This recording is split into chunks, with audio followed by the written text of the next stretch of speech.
to Massive Video. My name is MOXY HEADSPACE, and you are watching MOXY HEADSPACE Entertainment Analysis and Review. In today's video, we are covering Romancing the Stone, directed by Robert Zemeckis, and starring Michael Douglas, Kathleen Turner, and Danny DeVito. This is a 106-minute film. It is a romantic action comedy, and it manages to blend these different genres in a very harmonious and cohesive way. Please keep in mind that this video is an analysis and critique, so it does contain spoilers. Later in the video, I will be giving you my oh-so-personal opinion, and I will be grading the film. While I'm discussing the movie, please feel free to try and guess what my grade will be. Perhaps you will guess correctly, perhaps not. But just remember that on this channel we use the following grade scale, okay? Here's the grading scale. Diggity Dank, the absolute greatest movies of all time. Dank, not the absolute best, but still very enjoyable and totally worth your time. Mids, not the best film experience, not the worst, just right in the middle, an overall average film experience. SCHWAG, a movie that is not good. It has little to no redeeming factors and is most likely a waste of your time. But SCHWAG, basically the worst piece of shit movie ever, a total waste of time, nothing redeeming about it, an insult to the art form. And for a more detailed explanation and elaboration of my grading scale, please read the description below. Okay, Romancing the Stone. Here is a quick rundown of the premise. Joan Wilder is a successful romance novelist living in New York City. Her sister Elaine is in Colombia, apparently mixed up with some super duper shady shit. She gets kidnapped by these American gangsters that are looking for a treasure map that has just so happened ended up in Joan's possession. So they are going to hold the sister ransom, and our wonderful protagonist has to go to Colombia and deliver the map in order to free her sister. Meanwhile, she is being chased by Colonel Zolo, who is commander of the secret police, and also after the map. So upon arriving in Colombia, we are introduced to Jack T. Colton, played by Michael Douglas, who assists and accompanies Joan Wilder on her Colombian adventure. Of course, very nice romantic nights between the two, and it's all very cute and endearing, and I don't mean that in a negative or sarcastic way. I actually saw this movie when it was released in theaters. I was in first grade, and I still remember it quite clearly. It made a very big impression on me. A few quick facts about the film. This was shot in several places throughout Mexico, as well as in Snow Canyon, Utah.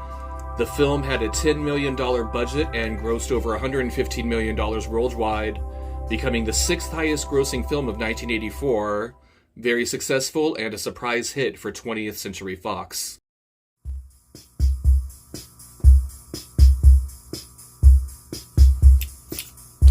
Alright, so now that you have a little background, I will get into my analysis, and I will begin with my oh-so-personal observations. Okay, to me, the obvious theme and what's most important to the story is Joan's transformation. At the beginning, she is awkward and nervous, her complexion is pale and clammy, her hair is like matted up into this like disheveled bun, and then at the end of the movie, she has grown, she's a whole new person, she's back in New York, she has this long, pretty, flowing hair, she seems cool and calm and collected and confident. It's obvious that she has been through a major life-changing experience, and most importantly, she got laid. This is a film that centers around the theme of personal growth. In this case, it was thrust upon our protagonist through means of an incredibly perilous and life-risking adventure. It is another take on the classic cinematic formula of an incredibly ordinary person being put into the most extraordinary of circumstances. A story that we are happy to be witnessing on the screen, and privately thankful that Joan Wilder is the one going through all this. and not us. However, we can take the things that the characters experience and we can learn from them and we can adapt these things to our own personal lives. There is a continuous theme using silhouettes. At the beginning, Joan is looking at the poster of her character slash fantasy man, Jesse, and you also see the silhouette in the first scene of the movie that is depicting the novel, and also when Jack T. Colton enters the movie, the first thing you see is a silhouette. So from that very moment that he arrives, it is instantly planted into our minds that he is the man of her dreams, here to save the day, sweep her off her feet. He is the real-life version of Jessie from her romantic fiction novels. The movie is a bit of a fairy tale. So, when reading up on Romancing the Stone, I came across many people comparing it to Raiders of the Lost Ark and comparing Jack T. Colton to Indiana Jones. Overall, I don't like this comparison. I think it's quite shallow. Doesn't hold any weight with me because Jack T. Colton is like a low-rent hustler. He is living in the jungle capturing exotic birds to sell them. He doesn't feel the need to play the hero. He doesn't want to help Joan. Initially, he only does it for the money. I'll do it. For $5. What? I'll pay you $250.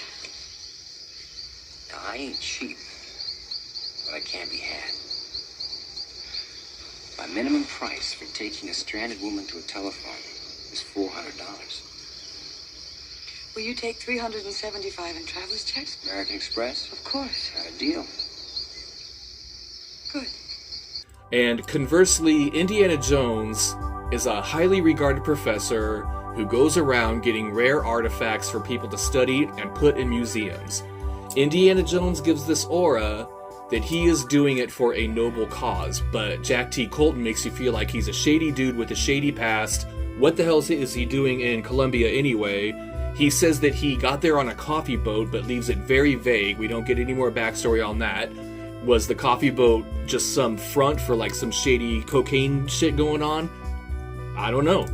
I wouldn't put it past him, and the element of mystery really adds to his character, and I think it makes it even more enjoyable.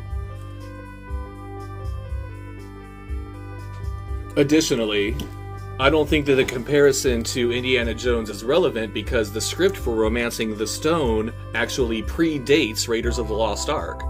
I think the comparisons come from the fact that these two characters look similar, but they have that classic jungle look that's been in Hollywood forever. They have a hat and they look like, you know, they've been out of the jungle for 6 months or whatever. They look all fucked up. So, yeah, that's pretty much where the similarities end. They have comparable looks, and that's basically it to me. I think it's safe to assume that when they were making Romancing the Stone, they saw the obvious success of Raiders of the Lost Ark, and they knew that a character resembling him would help to put people in theaters, and that was a good idea. It's an easy decision to make, and I can't blame them. I still think Jack T. Colton is a great character that is totally distinct and separate from Indiana Jones, and I like them both for who they are separately. Alright? Another cool thing about this movie, there's a nice little bit of foreshadowing in the beginning when Danny DeVito, his foot goes through the wood grating thing that covers up the crocodile pit. I'm sure there's a term for it that I don't know. But basically, it's a very nice way to put this idea in your mind because that's how Zolo gets it in the end. And it makes perfect sense that this wood would be like rotted away. It's out there in the elements, right on the coast. It's very believable that it could, you know, be weakened and have somebody crash right through it. Very cool. I love very well-placed foreshadowing. One of my favorite things. When Joan goes to Cartagena, she looks totally crazy. I understand that she's been through quite an ordeal, and she's, you know, been through the jungle and had people chasing and shooting at her and so on and so forth. She's trying to get her sister, you know, but she looks crazy. I mean, look at this. Yeah, okay, cool. I'm scared. Okay, I have dated women that look like this.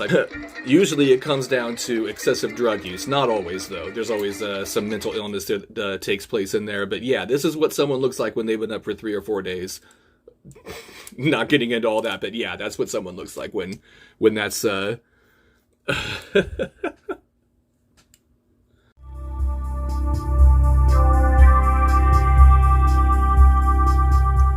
Okay, folks, it's time to get down to the nitty-gritty and discuss the things that I do not like about this movie, okay? Here they are. At the beginning, we are introduced to the Zolo character in New York City. He goes to Joan's apartment, and he's in the building. After she leaves, you see that the maintenance man comes out and approaches him. In New York City, this is commonly known as the super, which is short for building superintendent. And so the super comes up to this guy and is kind of questioning him, and Zolo pulls out a knife and stabs the guy. Okay. So my issue with this is that they do not follow up on this at all. Basically, Joan comes home later to a ransacked apartment, and did she just not notice that there's either a dead body or a huge, enormous blood stain right in front of her apartment? And she just didn't notice or something? So yeah, they needed to kind of follow up on this a little bit. Wouldn't one of her neighbors kind of said, like, hey, the super was killed right in front of your apartment. That's, so weird, right? No. But there's nothing to it. There's no follow-up. It leaves you kind of hanging on that, and no, I never liked that. In this movie, there is a typical Hollywood cliche of somebody showing up at the perfect exact moment in time, and it's in the beginning when Jack T. Colton makes his introduction into this film, and it's just at the very second that he's needed. It's just, I get it. It's a movie. That's just kind of how things work in movies. It's all for fun. But sometimes the coincidence is so coincidental that it kind of pulls you out of the moment for a little bit. It kind of throws you off. And so, no, I never liked that. For some reason, in this movie, they repeat the two main characters' names by first and last name over and over again. It's always Joan Wilder or Jack T. Colton. You're gonna be all right, Joan Wilder. Sounds lonely, Jack T. Colton. And I don't understand why they don't just call each other Jack and Joan, and why they're always using the first and last name. Does this mean something? Is there something significant to this? If there is, it's way over my head. Excuse me. So if anybody knows why that could be, please, leave a comment. It just always kind of bothers me. You're like, quit saying the full name. There's so many syllables there, just abbreviate. You got Joan and Jack. That's only one syllable. There's only so much time we have in life. If we can condense something to, less syllables, I think that's a good thing. We're saving time. So yeah, I'm all for it. Okay. The beginning of the movie is Joan finishing her novel and then celebrating with her cat, having a couple drinks. Nothing wrong with that at all. You finish a big project, you want to celebrate. Her cat seems very lovely, so yeah, why not? But why do they have to throw dishes into the fire? They're throwing perfectly good dishware into the fire, and I just don't get it. Who's gonna clean this up? What's the point? Why is this fun? Is this something that people do? I've never seen that before. I would be pretty distraught if I did. If anybody knows what the purpose of this is, or if they in fact do that, if you in fact do that, please tell me in the comments what the point of this is. Someone has to clean up this mess. It is pointless, it is childish, it is irresponsible. I don't get it, okay? At the end of the movie, I am a little bothered by the timeline. Joan and Jack rescue the sister Elaine. She and Joan leave Jack behind, and he goes to chase this crocodile who swallowed the jewel. Okay. He gives her the impression that he'll see her again. He doesn't outright say it, but he has some nice, well-crafted dialogue, and you're like, okay, yeah, this isn't over between these two. Okay. So, after she gets back to New York, she has enough time to write an entire novel, okay? How long did it take to write that? I'm gonna assume it was a few months, right? How long does it take to write a novel? It's not like you just whip it out over a weekend or something. This takes a few months, okay? They do mention that she wrote it quickly, but it's just weird to me that it takes that long for Jack to come back and re-enter the movie, okay? What has he been doing all this time, And were they in contact? Was she aware that he was coming? He shows up and she doesn't seem surprised. She's like, oh, I knew you would be here, that kind of thing. And she seems more than ready to get on this boat with him and sail around the world with him. But what was he doing all this time? It just bugs me. And that brings me to my next point, and this actually does kind of piss me off. Why does he have a fucking boat in the middle of New York City? Okay? He's in, like, Manhattan, where, like, the most crowded place in the country, one of the most crowded places in the world, and he decides to bring a boat in there, okay? It says on the back, Port of Columbia. So am I to believe that he sailed it all the way up from Columbia, but for some reason couldn't dock the boat in, like, I don't know, the East River or maybe the Hudson River? And yes, I googled it. There are many places to do this. They are called marinas. Even someone like me from the Midwest knows about this kind of thing. And marinas have been around for a long time. I'm pretty sure they were back there in the 1980s. How hard is it to just dock your boat in one of these things? Take a cab. Okay, go pick her up like a normal person. You know, rent a car, rent a limo, do something. You don't take this huge ass boat and drive around Manhattan with it. It's ridiculous. Okay, and even as a kid, I didn't understand. I was like, is this something people do? Why would you take a boat like that in the middle of this huge city? It doesn't make any sense to me, and it still doesn't make sense. It annoys the hell out of me.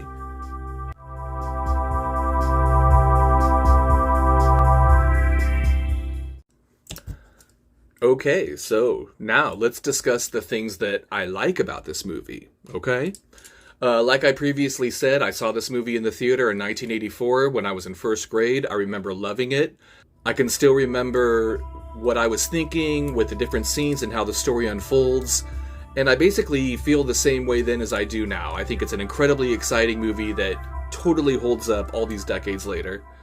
I love how the movie opens with this Old West romance scene, and it is the screen depiction of Joan's novel.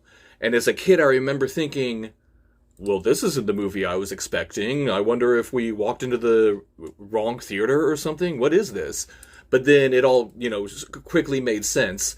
The first few minutes basically contain all the important elements of this movie. Action, comedy, romance. Clever dialogue, too. The film has something to offer for everyone, and this first scene beautifully sets the tone for the whole movie. Also, during this scene, you barely see the faces of Jesse and Angelina. You just see a couple quick glimpses, but overall, you can't really make out their full features.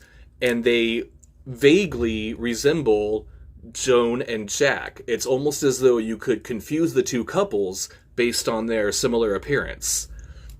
Basically, the story of Romancing the Stone is her novel coming to life. It is a story within a movie in which the movie becomes that story.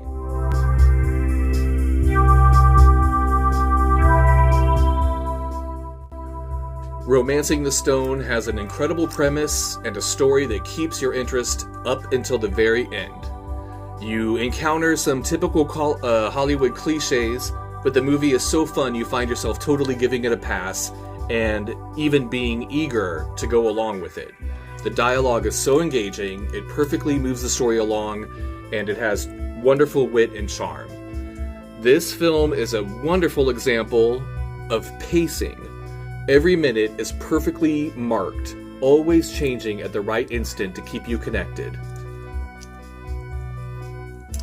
The movie is extremely well cast and superbly acted. The two main characters have amazing chemistry on screen. It's very easy to love them both. You're definitely cheering them on throughout the whole thing. One thing that really pulls me into this movie is that I love all the minor characters or the secondary characters. I love all the people in Juan's village. I love Juan and his awesome truck, which he calls his little mule, Pepe, which is hilarious. Definitely one of the best scenes in the movie. One of many exhilarating chase scenes. The chase scenes never get old. They're so fun. There's a great comedic value to all these little parts. There's a woman who beats up Danny DeVito in a restaurant. Who doesn't want to see that, you know?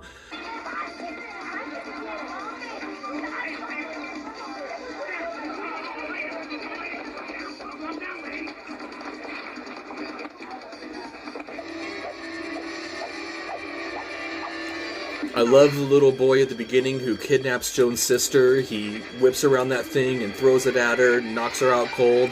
And then he's able to drive this awesome little convertible. It's the coolest thing in the world, of course. I saw this as a first grader and I was thinking, oh my god, this little boy is amazing. I want to be his best friend. Let's hang out, let's steal cars and do whatever the hell it is you're doing. Yes, it's so cool. I love the villains of the movie. I love the two American gangsters, Ralph and Ira. Huge comedic value to the whole movie. There's something really wonderful about a character that does terrible things, but you still like them. You still can't find yourself really enjoying them when they're on screen. At the end, when Ira says, "You and your sister can go," it's like you just feel this huge sense of relief, and it's wonderful that he kept his word and he set her free. He has the map, he has what he wants, but it's just classic. It builds up all this tension, then he goes, "Can go," and you're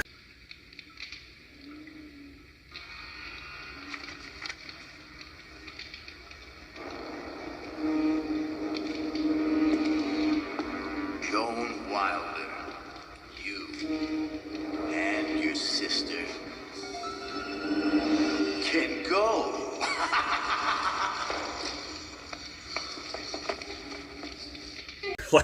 like okay. But then of course everything gets fucked up after that. It's wonderful. Okay, so Zolo is the ultimate bad guy. He is the worst guy, super duper scary, not funny, not entertaining in that way. He actually puts fear in you, and you gotta have that in this kind of movie. So yeah, he's totally exciting, and then the way he dies at the end is just incredible. Oh my god. None of these characters let me down. Everybody is just awesome. Everything works with this movie. It provides this warm feel, this very pleasant atmosphere. It has grit and dirt in all the right places, and it knows how to just bring you back again, pull you out, build tension, give you the relief, everything. I consider it a quality film. So let's get down to my grade for this movie, okay? Let's get down to it. The things I don't like about this movie are very minor. The things that I do like about this movie overshadow the bad. So, in case you haven't already guessed it, I am giving Romancing the Stone the grade of dank. Yes, and in this case, it is like dank plus. It is just a step away from Diggity Dank. I actually struggled with this a little bit. I almost leaned into Diggity Dank, but I was like, no, let's keep it at dank, but we'll give it dank plus. It is not the best movie I've ever seen, but it is still a must-see, highly, highly, highly recommended, and it's actually worth watching numerous times. It is great.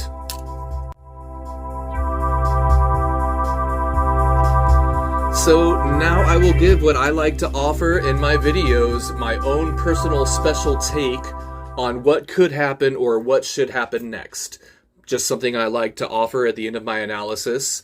Obviously, this movie has a sequel called Jewel of the Nile, but for the moment, just disregard that sequel in lieu of what I think should happen.